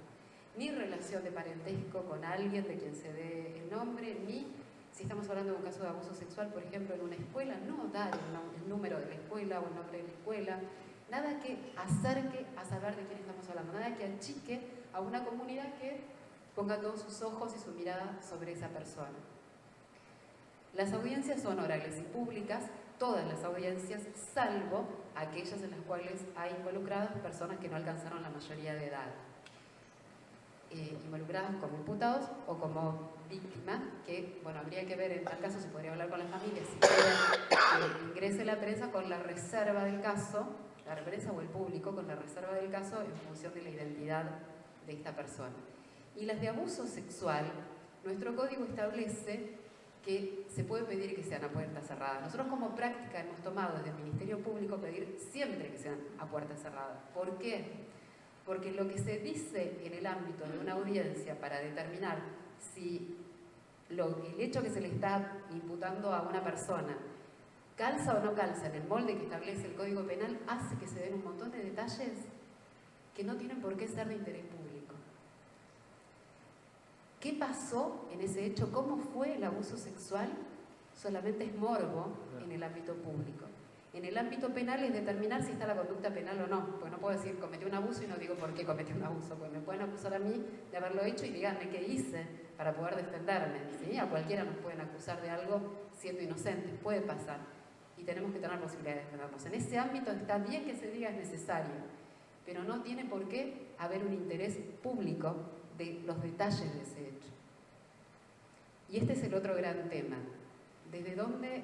Yo tampoco no nací en el Ministerio Público Fiscal, digamos, antes de entrar en este rol ejercí en el ámbito de los medios de comunicación en Buenos Aires y también en Esquel varios años, y no voy a decir cuántos, porque ya dije cuántos hace que estoy acá, si no me doy más detalles de cuánta experiencia, pero bastantes años. Y a lo que voy es que uno se tiene que parar cuando va a comunicar una noticia desde el para qué comunico y desde dónde y con qué finalidad. Nunca, jamás la finalidad puede ser tener más links, ser más escuchado, ser más visto. Me puede interesar eso, pero eso no puede ser el eje central por el cual estoy comunicando algo. No comunico para vender. Si hago eso, pongo un kiosco y vendo. Pero la comunicación no es para vender. Sí necesito ser escuchado para que, o leído, para que haya auspiciantes y para que esto funcione y cobrar a fin de mes. No hay manera. Pero es reduccionista hacerlo de un modo tan fácil como caer en el morbo y el amarillismo para vender. Porque es verdad que los seres humanos tenemos aspectos muy positivos y otros aspectos que no son tan positivos. El morbo mueve. Yo recuerdo cuando vivía en Buenos Aires y recién electrificaban algunas líneas de trenes y cada tanto ocurría un accidente, que había una persona que fallecía y uno sabía cuando eso había ocurrido por la cantidad de gente que estaba mirando. Ese morbo existe, ¿sí? Es fácil de captar, evidentemente. También me acuerdo de esos años que en aquel entonces el diario que más vendía era Crónica, porque alimentaba ese morbo y el canal más visto era Crónica TV, y después TN y otros copiaron el esquema. Antes no eran así, después lo copiaron. ¿Por qué? Porque vendía, evidentemente les funcionaba. Y hubo tal vez una mirada más gerencial en términos economicistas, que esto vende fácil, es rápido, no tiene costo, vamos. Bueno, eso no debiera ser así porque genera mucho daño en el camino. mejor de la sociedad, sino que lo que hace es robustecer nuestro peor lado, el más banal. ¿Hay posibilidad de captar atención con un producto de calidad? Sí. ¿Requiere más esfuerzo? Mucho más. Requiere mucho más esfuerzo, que no está solamente en la preparación de esa noticia. Requiere un esfuerzo constante que es de capacitación permanente, de actualización, de conocer cuáles son las herramientas disponibles, que hoy por hoy no es como antes, cuando empezamos nosotras, que todo era muy costoso. Todo lo que había que hacer, pasen por ustedes, ¿pues? De grande. Era todo mucho más costoso. Ahora con un celular se tiene acceso a una multiplicidad de medios que uno puede manejar desde ahí. Ahora todo es mucho más económico, en términos de dinero, para poder hacer algo. Uno puede generar un medio desde Twitter, puede hacer transmisiones en vivo, puede hacer un montón de cosas con muy poco recurso económico. Pero esa facilidad y esa rapidez a veces nos corta el tiempo de reflexión, que es el que había antes. Algo era tan difícil llegar, era tan costoso estar, que había todo un tiempo de reflexión y de preparación, porque no se podía poner cualquier cosa en ese texto o en eso que se sacaba. Bueno, eso parece que ahora la velocidad en muchos casos ha quitado de ese espacio de reflexión. Bueno, hay que mantener y luchar por los espacios de reflexión, porque es la cuota de calidad. El periodista, a diferencia del ciudadano común que transmite a través de sus redes sociales, tiene un plus de responsabilidad, porque lo cobra por eso. O quiere vivir de eso, o se formó para eso, o es su profesión. Hay un plus de responsabilidad que tiene un nombre muy sencillo, que es común a todas las profesiones, muy sencillo, muy poco utilizado y muy poco profundizado muchas veces, que es ética. Cuando nosotros hacemos lo que hacemos en función de la ética, es pensar lo que estamos haciendo, reflexionar sobre aquello que hacemos. Cuanto más lo ejercitamos, más rápido sale. Cuando menos ejercicio tenemos, tal vez nos va a demandar más tiempo. Pero nos van a funcionar algunas trabas y algunos parámetros que nos van a ayudar a pensar antes de sacar una información. Y a mí lo que más me enriquece es cuando puedo constatar qué efectos tiene la información que sacamos. Y en algunos casos, digo muy cortito, no quiero hablar mucho de Chubut por esto que decía, que no quiero profundizar mucho, pero hemos sacado algunas instrucciones que algunas tendiendo hace muchos años atrás, intentando regularizar de alguna manera la información que sale desde el ámbito de policía. ¿Por qué? Porque la policía es una institución que trabaja en cooperación con el Ministerio Público Fiscal, es quien hace la investigación en terreno, brinda información cotidianamente de los hechos nuevos, que son los candentes, ¿no? La noticia, la que los medios están todos atrás buscándola, y muchas veces brinda información que no contempla, por un lado, la posición subjetiva y particular de las víctimas, y por otro lado, el resguardo de la investigación, yendo en contra de la propia policía, porque la propia policía, o sea, el comisario habla, o el jefe de unidad regional habla, y está la brigada de investigaciones por otro lado. Yo recuerdo casos extremos en los cuales, en una entrevista, en un programa de televisión, un comisario decía: están saliendo ahora para allanar, apúrense a guardar y eliminar toda la prueba que tengan porque están por ir a allanarlos. ¿Sí? Es absurdo, pero a veces pasa. Este fin de semana recuerdo otro caso donde ingresaron a robar a mano armada en una carnicería y vieron todo, no sabemos quiénes son los que ingresaron porque estaban encapuchados con el rostro cubierto, pero sabe todo el mundo con detalle qué ropa tenían puesta. O sea que ellos saben que había cámara de seguridad y tienen que deshacerse de esa ropa urgente antes de que alguien tenga una pista de dónde allanar, buscándolos. Porque esa información salió, y salió de una fuente oficial, habiendo una instrucción hace muchos años atrás vigente de la Procuración General donde le dice a policía que eso no lo puede informar, que puede dar datos generales pero que no puede dar datos específicos ni de víctimas, ni de detalles del hecho, ni ningún elemento que pueda llegar a frustrar la investigación, cosas que puedan ser buscadas. Sigue pasando. Hay marchas y contramarchas y hay que recordar todo el tiempo que cuidar. También tenemos protocolos para lo que hace a la información de nuestra área específicamente respecto de casos de abuso sexual, que es reciente de este año. No informamos de los casos en el momento en que suceden, sí de sentencias, y no de detalles del caso, sino desde otro lugar, desde qué se decidió, y el cúmulo de información está basado en todos los datos que pueden ser de prevención, a dónde acudir, qué tener en cuenta, qué hacer si sabemos de alguien que nos cuenta o que presumimos que puede estar pasando por esta situación, cuáles son las instituciones o los referentes a los cuales acercarse, qué conducta asumir, digamos, esto de no preguntarle, de no instarlo a hablar, sino de llevarlo a dónde, de facilitarle qué, el no juzgar, todo lo que es recomendaciones. No hablar del caso puntual, pero sí todo aquello que a partir de el dato noticioso, que es la condena a tantos años por un caso de abuso sexual, sí brindar todo este cúmulo de información, porque la noticia tiene que servir para eso, para dar información para que en otros casos puedan llegar a tiempo a pedir ayuda.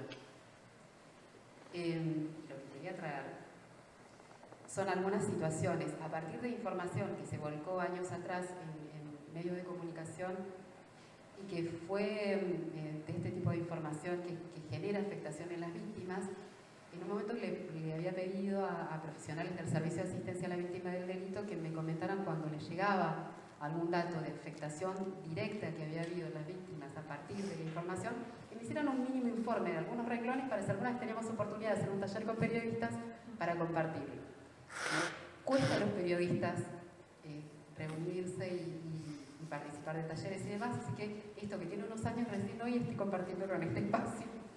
Y tengo también una carta que me parece muy interesante de compartir, que escribió el esposo de la hija de un señor fallecido en circunstancias que en un primer momento fueron interpretadas por los periodistas e incluso por la policía que fue al lugar como un posible delito, dando detalles escabrosos de un delito que jamás existió, pero que causó un dolor excesivo e innecesario en las familias, mancillando para ellos, así lo sintieron, el recuerdo de su padre.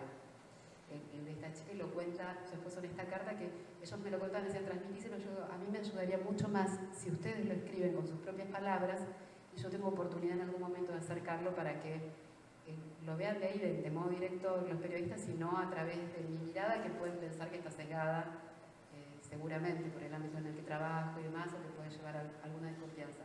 Es mejor cuando lo cuentan en primera persona. Si tengo tiempo leo y no digo nada más.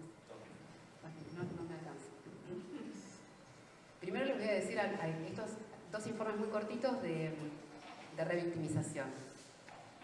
En un caso, una psicóloga de un hospital de la localidad de José de San Martín, que es del interior de Chubut, le hace llegar al SAB esta información.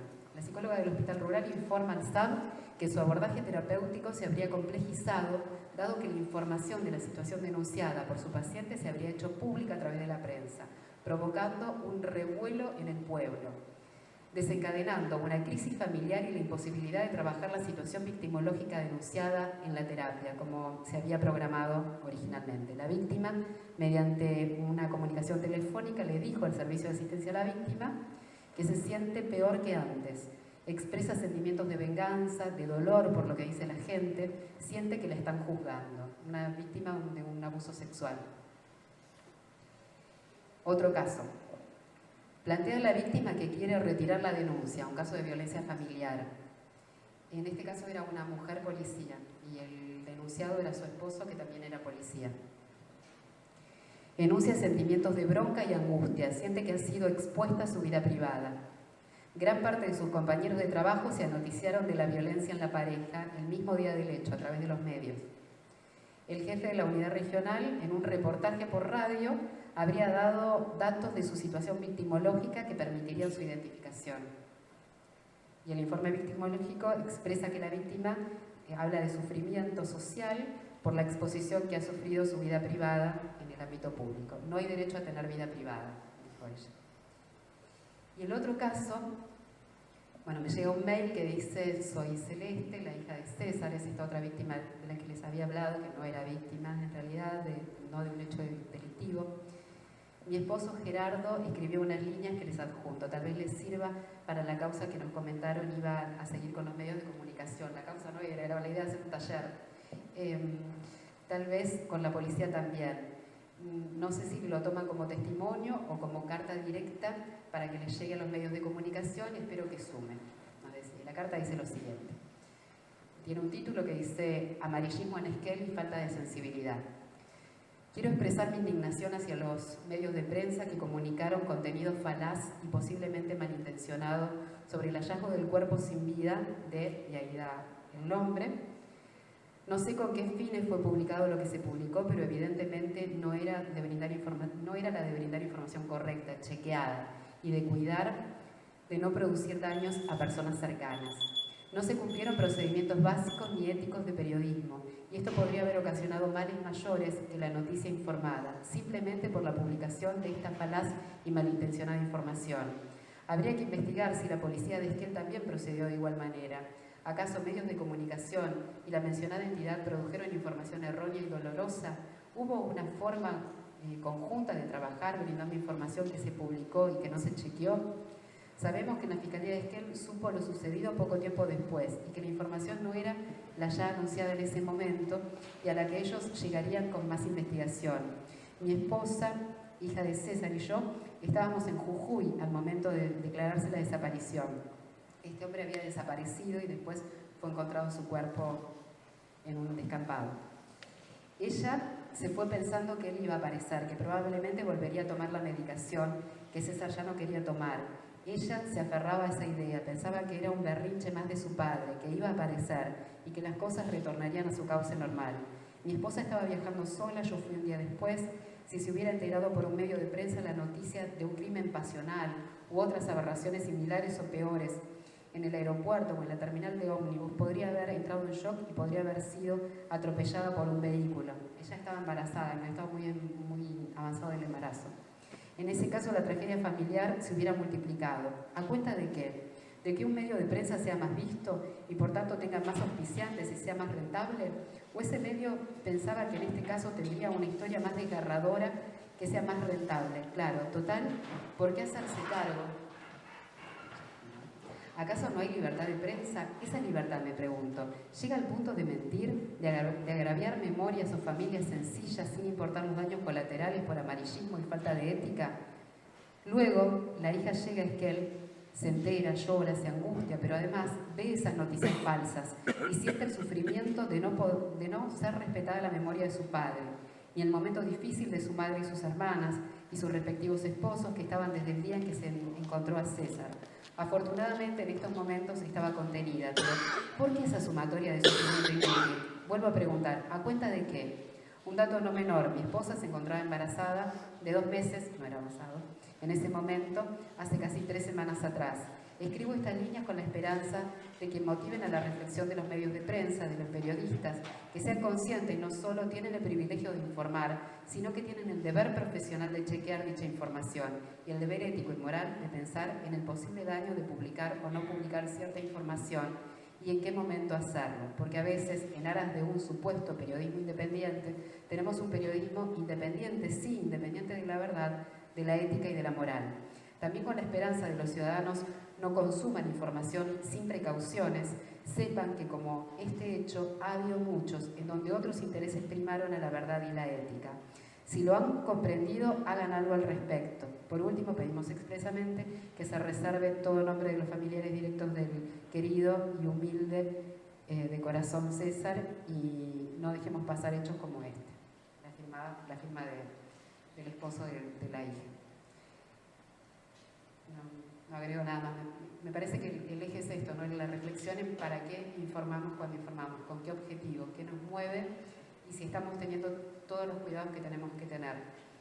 A la opinión pública no le sirve, no le aporta nada un nombre, un detalle en el primer momento.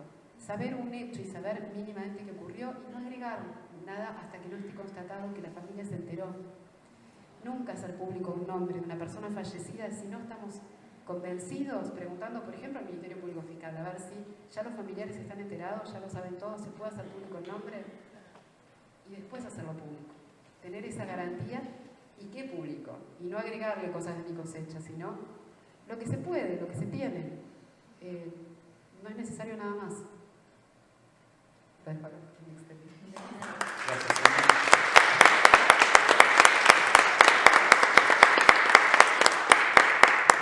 Bueno, yo desde una palabra que mencionó Sonia, ética, nos vamos a ir hacia el otro lado, hacia los periodistas. Por eso... ¿Hacia el otro lado de la ética? No, hacia el otro lado de las exposiciones, porque entendiendo que, bueno, salvo el caso de Vivian, estamos hablando desde los organismos públicos, que tiene que ver con esto que parte planteaba Sonia, pero con los requerimientos que hacemos desde el ámbito periodístico. Por eso pensamos en Paula, porque además, hablando del código de ética, Paula, o de la ética, Paula es suscriptora, vamos a decir, del código de ética. Ella ha sido parte de la comisión directiva en periodos pasados de FOPEA, que es el Foro de Periodismo Argentino. Así que, bueno, ejerce tu tarea. Y rápido, y rápido, que no queda mucho tiempo. Y bueno, y bien, es mucho. Cerramos acá. Bueno, sí, yo vengo del otro lado del mostrador, sería, ¿no? La verdad es que escuchaba, me surgían todo el tiempo algunos aportes como Sonia, pero vamos a intentar resumirlos, no nos se nos va a ir el tiempo y hay más expositores. Es un mal necesario el periodismo, o pareciera serlo. La verdad es que lo primero que quiero contarles es de dónde vengo. Yo hago radio hace, y lo voy a decir, ¿qué tanto? Cumplo 25 años haciendo radio, ahora en un poquito tiempo más, en diciembre, y de un tiempo a esta parte también estoy trabajando mucho con una página web que es la que dirijo, que se llama iqsnotas.com. Lo que quiero decirles es que trabajo con el ahora, con lo que está pasando ahora mismo. Y la verdad es que si hay un espacio en el que es cierto que todos los medios necesitamos un abordaje ético de los temas, máxime temas de este nivel de sensibilidad. Los que trabajamos con la inmediatez debemos todo el tiempo estar con la mayor lucidez posible para tener a la vista, que le hablamos a personas, que hablamos sobre personas, que hablamos con personas y de personas que son padres, madres, hijos, hermanos, que tienen amigos, que es el papá del compañero de mi hijo, que me lo encuentro en 2 minutos en la anónima. Lo que quiero decir es que yo coincido en que tenemos que saber cuando informamos el para qué, pero también, y sobre todo en comunidades como estas, lo que también tenemos que pensar es para quién.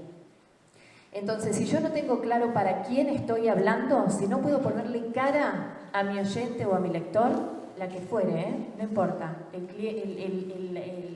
la mirada del que efectivamente está analizando y le importa lo que yo le digo. Si yo no puedo hacer ese ejercicio, no voy a hacer nada bien. Lo que necesito es entender que de ese lado hay una persona, una señora con pelo negro que me está mirando atenta y que está esperando que yo diga algo interesante y que me sonríe. Tenemos empatía. Y probablemente tengamos temas en común. Y si no, tenemos que explorar por dónde va. Yo tengo que entender que hay temas que a mi oyente le deben interesar. Y si no, probablemente tenga que hacer que algunos otros temas que son menos vendibles le interesen. Eso también es parte de mi tarea. Casi les diría que hoy debiera ocuparnos, porque el otro sale con fritas, el otro sale como nada. ¿Qué tenemos? El homicidio de la esquina, el cuerpo hallado, que no sabemos si es un suicidio o si es un homicidio. Tenemos un cuerpo. Ya cuerpo, encontramos hay un cuerpo, la palabra cuerpo, ya está, ya salió. Es una línea, en las webs es así, es un título, la palabra, ¿saben lo que es la palabra clave? Es la palabra que vende. Es cuerpo, es homicidio, es estafa, es muerto. ¿Sí? Después de eso, primeras 2 líneas, la psico-W, dónde fue, cómo fue, cuándo fue, lo que tenga. Probablemente en la primera instancia tenga dónde y la hora, quizás. De ahí, noticia en desarrollo. Y una foto, localizando el lugar. Eso es hoy los 3 primeros minutos de un acontecimiento, probablemente judicial, en los medios. No es más que eso. Pero eso dispara, sobre todo en una comunidad chica, todas las fantasías que se les ocurran. Lo que fue y lo que no fue. Entonces ahí empieza el recorrido. pero ya no es solo nuestro. Y ahí estamos todos en un problema. El recorrido que sigue es de los periodistas, que tenemos que ir nutriendo con información precisa y sobre todo sabiendo seleccionar fuentes. ¿Cuál es nuestra fuente? ¿A dónde vamos a buscar esa información? Ponemos un mobilero en el lugar. ¿Qué hacemos? ¿Que nos cuente con pelos y señales cómo está colgando ese cuerpo? ¿Esperamos que venga el padre? ¿Esperamos que venga la madre? ¿No esperamos nada? ¿Esperamos al fiscal? ¿Al jefe de la brigada? ¿Miramos quién es el médico a ver si lo conocemos y nos tira un dato? ¿Al policía? ¿Cuál es la mejor fuente? Eso también es parte de nuestro trabajo. Seleccionar fuentes es buena parte de nuestro trabajo. Y de ahí en adelante empezar a nutrir con esas buenas fuentes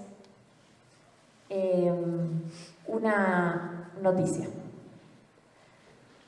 Una noticia que seguramente cuando ya la cargamos en la web o lo dijimos en la radio, en ese instante empezó a rodar en redes. Si yo tuviera hoy que plantear, si es que no lo tomé yo de redes, porque los medios estamos todo el tiempo, las redes son fuente. Las redes son fuente porque la gente es fuente.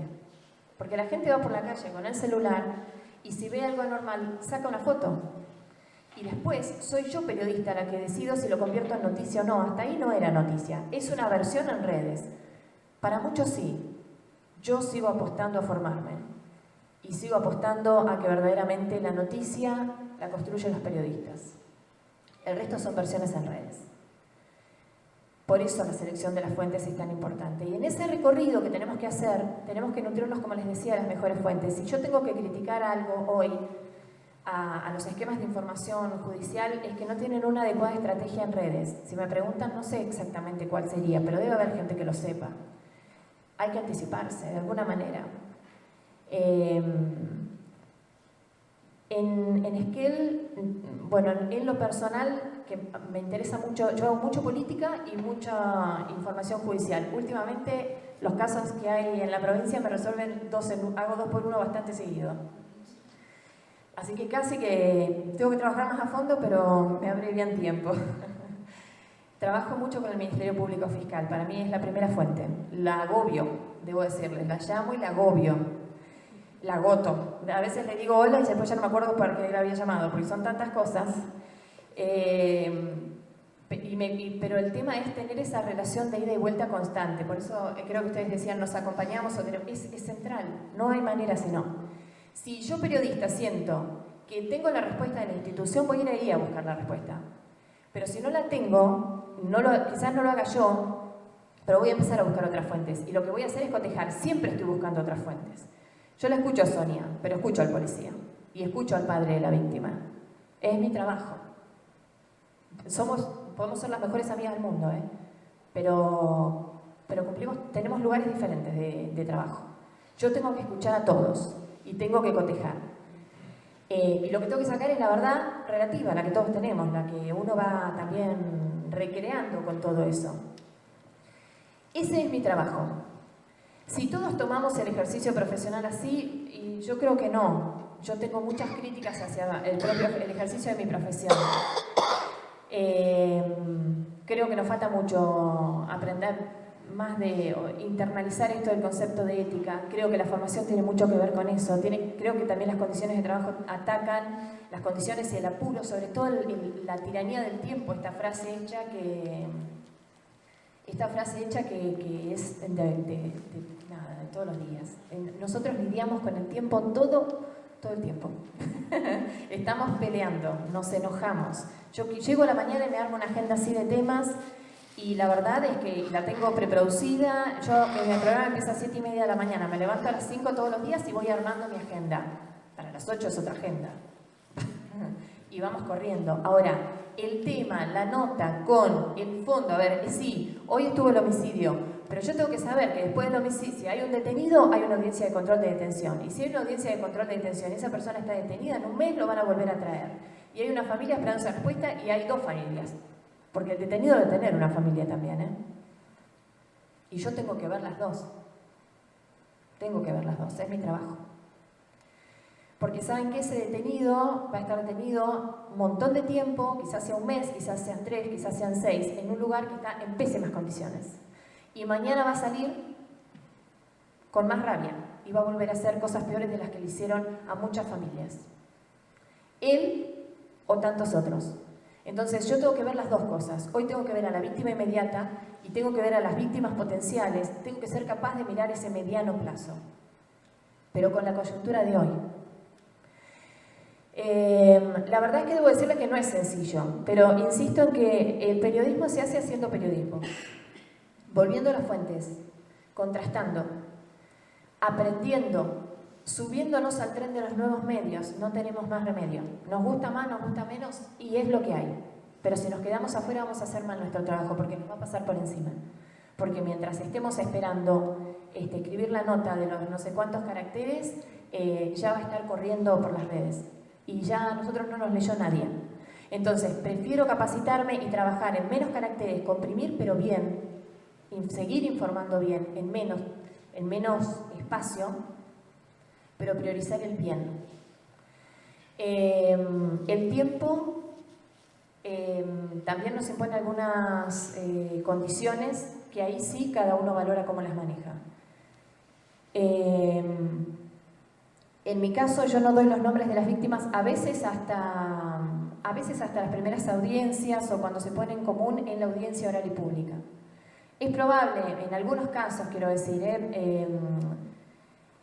cuando los temas son a veces hasta el Ministerio Público, porque digamos ya está corriendo en la calle, cuando lo convalida el Ministerio Público, porque yo ya entiendo que está notificado a la familia, a veces yo conozco a las familias, eso pasa, son pueblos, nos conocemos.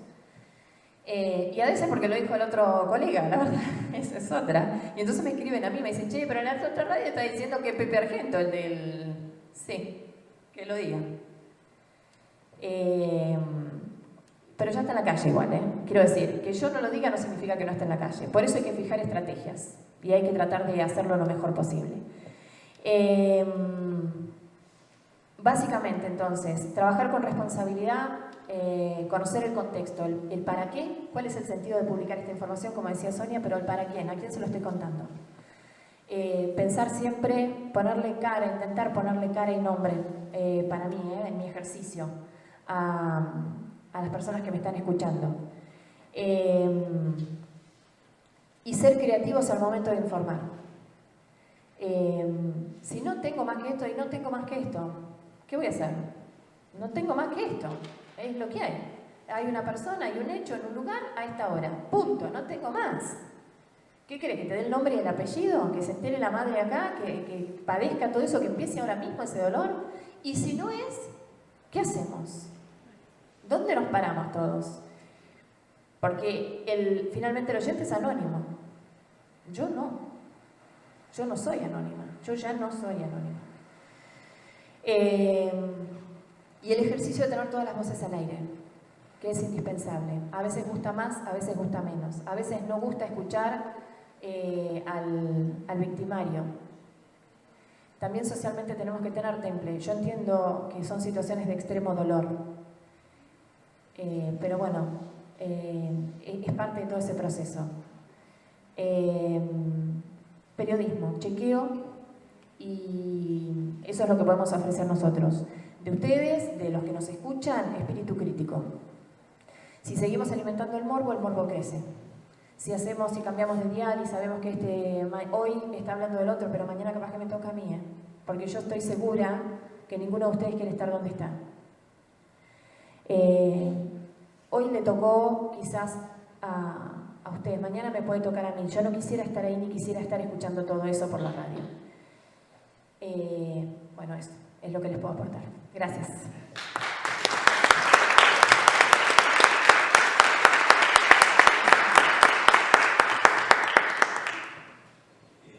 ¿Hay alguna pregunta? ¿No? Muy generoso una pregunta, hay miles de preguntas. ¿Alguna?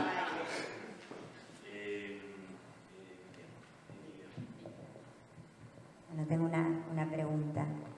Tengo varias, sí, pero voy a tratar de resumirlo. Muchas veces nos pasa, especialmente a los familiares de víctimas viales, que quienes matan a nuestros seres queridos cuando estaban conduciendo tenían 17 años, cuando llegan a juicio quizás tienen 23, 24. Queremos dar a conocer quién es que mató a nuestro ser querido, nos dicen no, porque cuando ocurrió el hecho era un menor. Entonces uno lo que piensa es, sí, pero no era menor como para obtener el registro para conducir, no era menor como para votar, no fue menor como para matar, porque es menor como para dar a conocer su nombre, ¿no?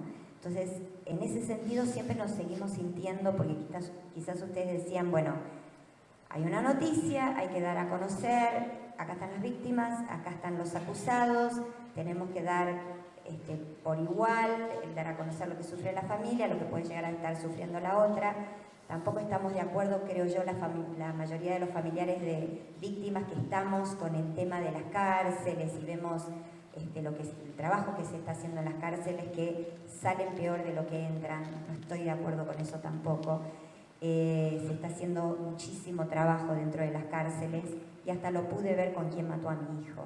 Salió los 2 meses que estuvo preso mucho mejor de lo que había entrado, porque vio otra realidad que no era solamente el dinero y el poder moverse gracias a sus contactos y a las coimas.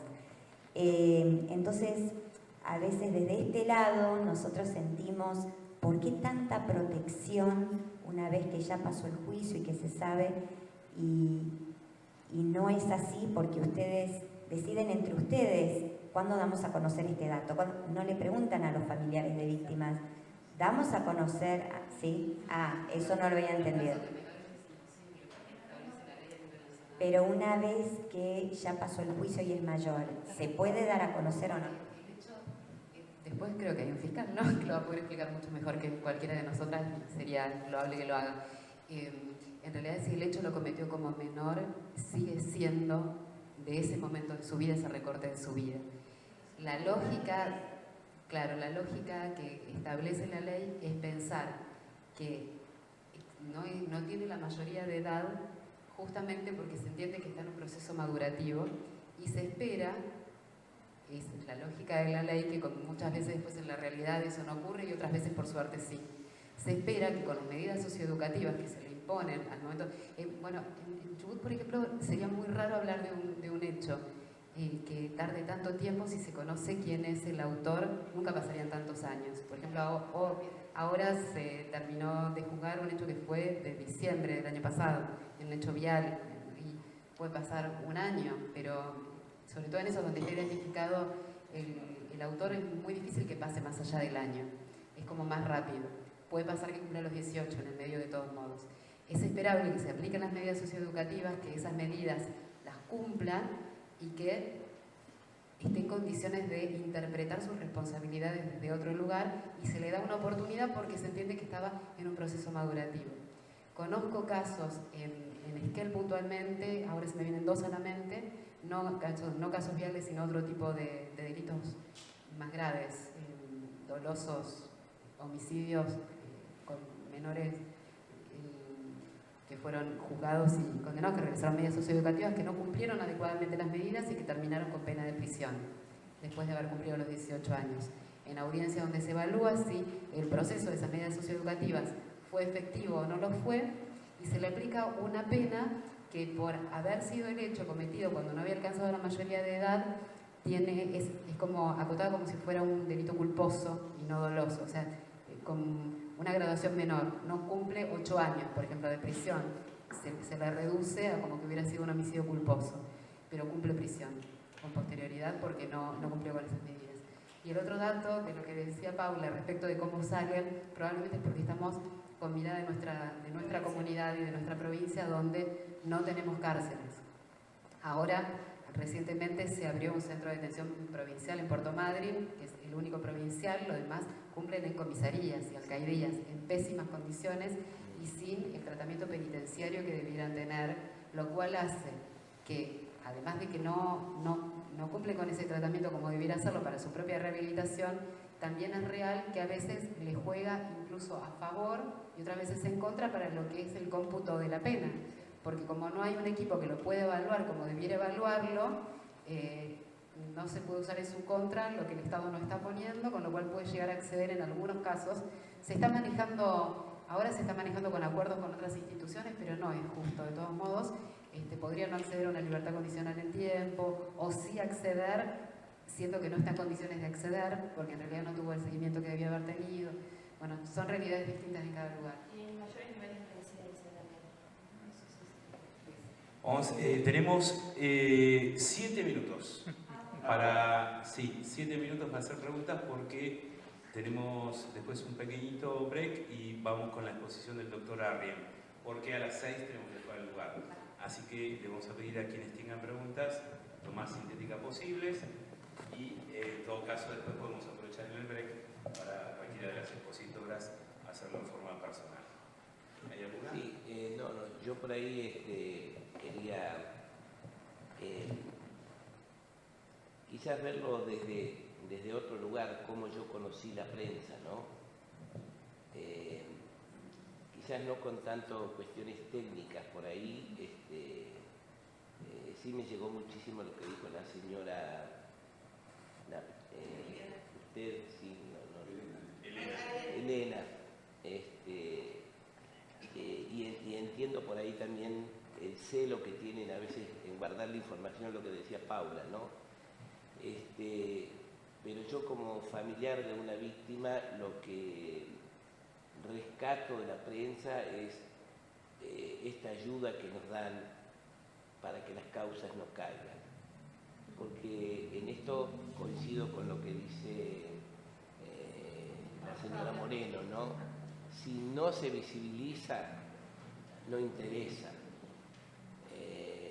Y yo no sé si vende o no, pero a mí me sirve esto de que para que la causa no caiga de agenda. Nosotros lo vemos, hace pocos días atrás acompañamos a una integrante de nuestro grupo a una audiencia, y al menos por lo que pudimos ver ahí, el acusado del asesinato de su hijo se quebró en la audiencia. Y lo que nos comentaba el abogado es que una de las cosas que él dijo es que no pudo soportar más la presión que él sentía, tanto de su comunidad como de estar permanentemente en los medios de comunicación. Entonces yo lo que valoro y rescato por ahí es esto, ¿no? Esta cuestión de cómo nos ayudan a las víctimas. Sé que cuesta muchísimo esto que dice Vivian, imagino la tarea titánica que debes tener vos, donde los medios de comunicación en Buenos Aires se manejan de otra manera. Nosotros aquí, quizás al ser un pueblo más chico, lo vemos de otra manera distinta. Yo por ahí agradezco muchísimo a ustedes. Sí. Porque nos ayudan en esto, ¿no? En que la causa no caiga, que no se cajonee, que no se caiga, porque nosotros sabemos que el dolor lo vamos a llevar toda la vida, y también nos ayudan en esto. Yo quiero tomar lo que dice Luis como periodista, y me parece que es muy valioso realmente el aporte de ustedes, pero también hay que considerar las distancias. No es lo mismo la capital federal, no es lo mismo Esquel y Bariloche como es el Bolsón. El Bolsón, la interrogante que siempre me hago y pregunto, ¿qué entienden por medios? Cuando dicen los medios. Acá no hay medios, en general, en el contexto general. Después podemos particularizar y ubicar a qué denominamos medios. Aquí hay radios, y con suerte que hay 3 o 4, de las cuales 3 o 4 entre las 9 y las 12 generan la noticia, el móvil, pero no hay tratamiento de la noticia, no hay un ejercicio editorial, no hay un medio representativo, nos falta el medio escrito, el medio de radio, como puede ser el de Paula en Esquel, está escrito, televisión y radio, es un conjunto, eso es un medio, a mi entender, que responde a los cánones o a las estructuras del poder, que es el cuarto poder, los medios, la prensa. Y el choque entre los poderes siempre existió, no es novedad. Entonces cuando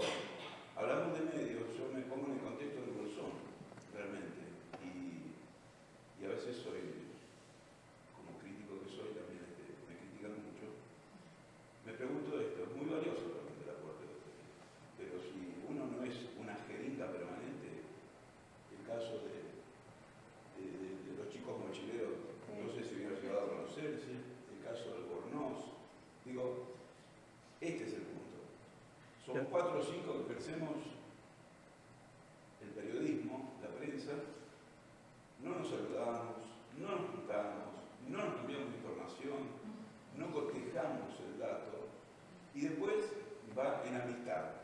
Si te atiende el fiscal, te atiende el comisario, si te atiende que viene, ustedes, que a lo mejor de tantos años, Elena, de llamarla, me da bolilla, Paula, que por ahí me manda la información y le agradezco, Sonia, a que le he llamado 50.000 veces, digo, pero este es el punto.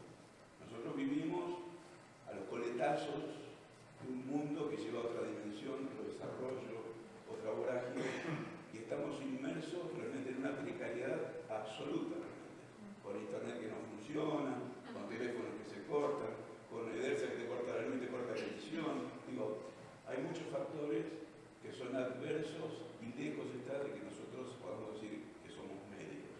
Creemos que somos voluntades de prensa, algunos más periodistas que otros, que podemos ejercer la información como tal. Una cosita chiquita quiero para que hay que empezar por un ejemplo. Primero que hay que empezar por valorar. Si uno ejerce una profesión y la quiere, es la profesión que tiene. Entonces, ponle medio, llámale como quiera. Yo periodista, ¿qué hago para hacer mejor mi trabajo cada día? Sin importarme tanto el contexto de los otros en el medio, porque de verdad que miserias tenemos de todos lados en la profesión, lamentablemente. El tema es qué hago yo. Si yo quiero ser uno más de eso, yo quiero diferenciarme con un producto de calidad. Y lo puedo hacer con dificultades. A nosotros también nos andan muy mal en internet, nos pasa de todo, pero bueno, es tratar. No quiere decir que lo hagamos bien. El tema es hacia dónde voy, cuál es mi horizonte, es lo que busco, ¿no? No quiere decir que lo que hago hoy es lo mejor que puedo dar, seguro que no. Ojalá que no. Ojalá que con el tiempo pueda dar cada vez más. No quiere decir que voy creciendo y superando. Ese tiene que ser el norte. Lo otro es que el comisario, el fiscal, nosotras, cualquier funcionario público no se tiene que atender porque te conoce profesionalmente, porque es su deber, porque es un funcionario público, está en una institución pública que tiene el deber de informar, no de informar lo que vos quieras, sino que él pueda, por su responsabilidad, tiene el deber de informar con la responsabilidad de lograr que esa información no frustre su propio trabajo. Entonces, todas estas instituciones tienen que informar, y tenés que acudir a todas, pero en la justa medida de lo que puedan hacer. Y uno no tiene que sentir que va a pedirme por favor que me informe, sino que necesito saber, y tampoco obligarlo a exigirle que me informe. Necesito saber de tal cosa, ¿qué me pueden decir? Y si no, no puedo decir, bueno, pero señores, yo tengo, ¿qué puedo verificar? No tiene que ser una lucha, sino que cada uno tiene que intentar su deber en este rol, ¿no? En este juego que vivimos. Bueno, yo quisiera hablar que yo no soy de acá, no soy de aquí ni de allá, soy de allá, de Buenos Aires, y que yo tengo muy buena experiencia con el periodismo, a pesar de que puede llegar a existir diferencias que para mí son totalmente mínimas porque la gente me ha ayudado mucho. Yo he estado a 1820 kilómetros de mi casa, solo, acá, 2 meses, 3 meses casi, y yo en el periodismo encontré la herramienta justamente para que los funcionarios judiciales trabajaran. Realmente yo estoy muy agradecido con los señores periodistas, lo dije esta mañana también, la gente de los medios de Bariloche, el señor Carlos Calvo, el Canal 6, el señor Ángel, el señor Moreno, algunos que no están acá, como el señor Varas Pobre que tiene algún problema de familia. Y sí, el periodismo nos sirvió mucho, a través de la señora Perrone también, que realmente también me ayudó muchísimo. Y la prensa sirvió, sí que sirvió. Yo no digo que hubo amarillismo o no hubo amarillismo, pero fue una herramienta de presión. Una herramienta de presión que hizo trabajar. Yo estaba en Buenos Aires y nos decían del juzgado que estaba en proceso de investigación, y era mentira. Era mentira. Querían hacer un juicio abreviado. Y gracias a Dios y bueno, a través de la señora Perrone me comuniqué y pudimos hacer algo. Y bueno, yo realmente estoy muy agradecido al periodismo. Muy, muy agradecido. Yo creo que es una herramienta buenísima. Una cosita más que quería agregar y que tiene que ver también con esto de lograr lo que les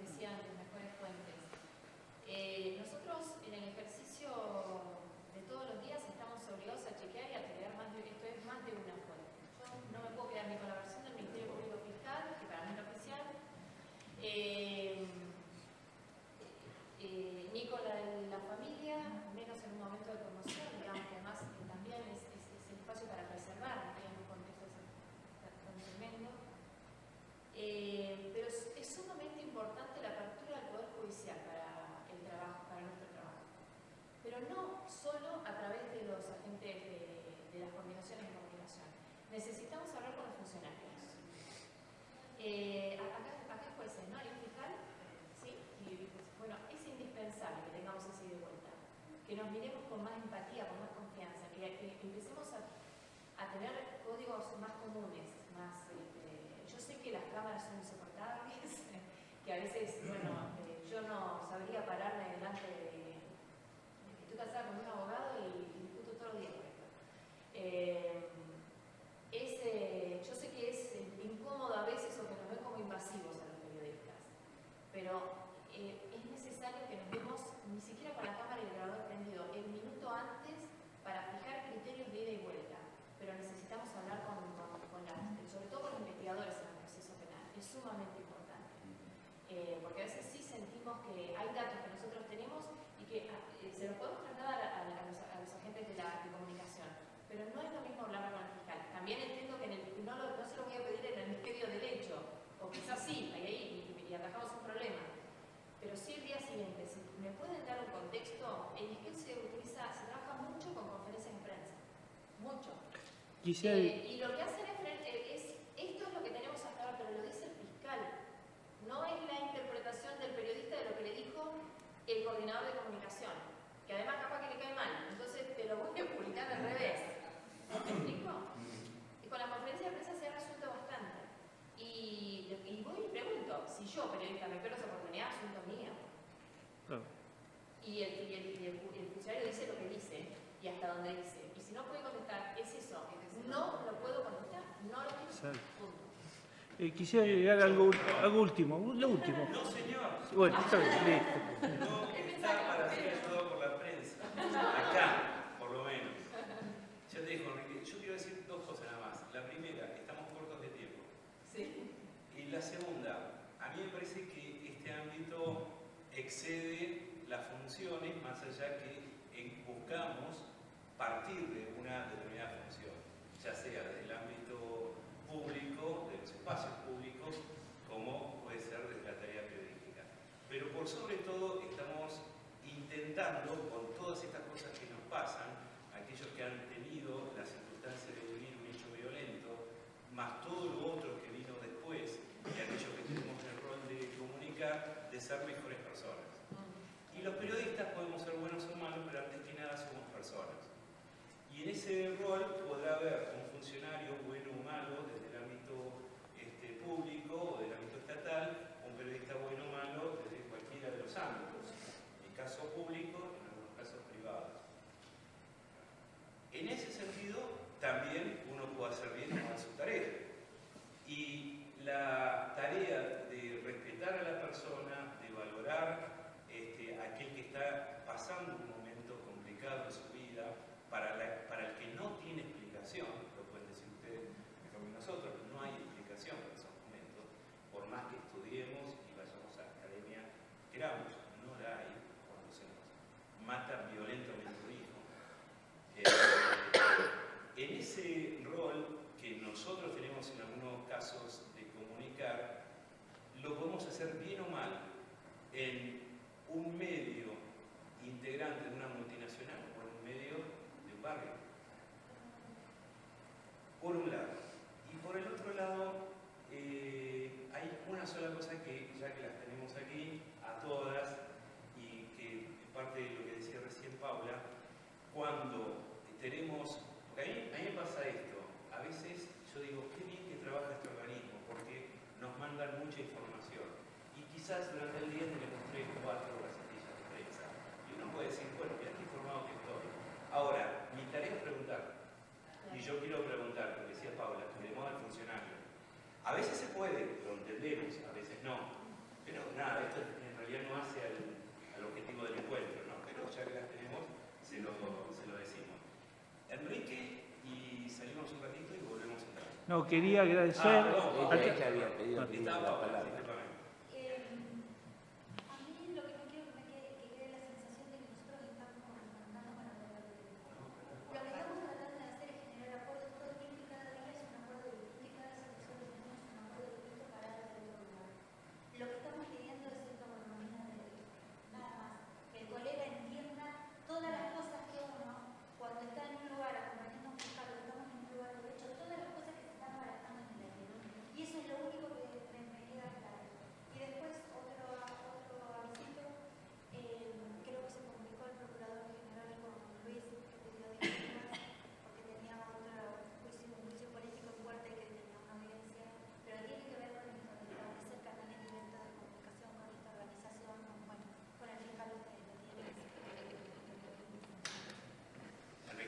Quería agregar que el único funcionario acá que se comunicó con nosotros fue el señor Francisco Argen.